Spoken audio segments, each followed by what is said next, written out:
Apa jadinya jika rendang si raja masakan Padang tiba-tiba berubah jadi burger? Penasaran? Bagaimana rumah makan Padang sebagai ikon kuliner Indonesia beradaptasi dengan perkembangan zaman? Rumah makan Padang memegang tempat istimewa di hati budaya kuliner Indonesia.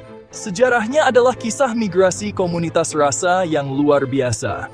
Selama beberapa generasi, restoran-restoran ini telah menjadi lebih dari sekadar tempat makan. Keluarga berkumpul, teman bertemu, orang asing berbagi meja bersama yang penuh dengan susunan hidangan yang spektakuler. Rendang, rempah kaya dan kompleks. Sambal ijo, tendangan pedas yang membara. Gulai, kenyamanan yang creamy. Dibangun atas resep-resep yang diwariskan melalui generasi bukti dari kejeniusan kuliner Minangkabau dan tradisi merantau atau bermigrasi. Kini, tradisi ini berada di persimpangan yang menarik pada tahun 2025. Dunia berubah lebih cepat dari sebelumnya. Gaya hidup modern menuntut kecepatan kenyamanan. Tidak seperti makan Padang yang santai. Generasi baru pelanggan dipengaruhi oleh tren global, dipengaruhi oleh media sosial, memiliki ekspektasi yang berbeda. Mereka mencari kebaruan daya tarik visual pilihan yang lebih sehat. Teknologi telah membentuk ulang industri makanan dari cara kita memesan hingga cara bisnis menjangkau pelanggan.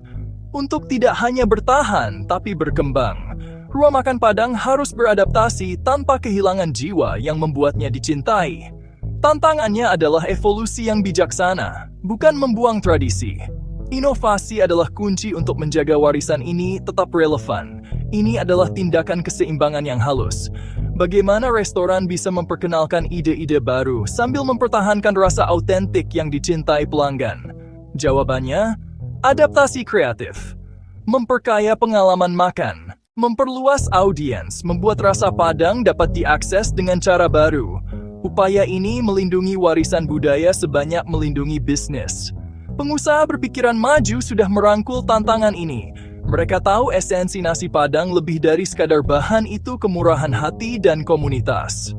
Menginterpretasikan ulang presentasi, memikirkan ulang pengiriman, menulis bab berikutnya dari nasi Padang. Transformasi ini membantu masakan Minang berkembang menyenangkan pelanggan setia dan generasi global baru pecinta makanan. Tradisi menjadi fondasi untuk pertumbuhan masa depan. Salah satu inovasi paling menarik yang menghidupkan kembali masakan Padang adalah konsep makanan fusi. Pada intinya, fusi adalah percakapan kuliner antara budaya-budaya yang berbeda.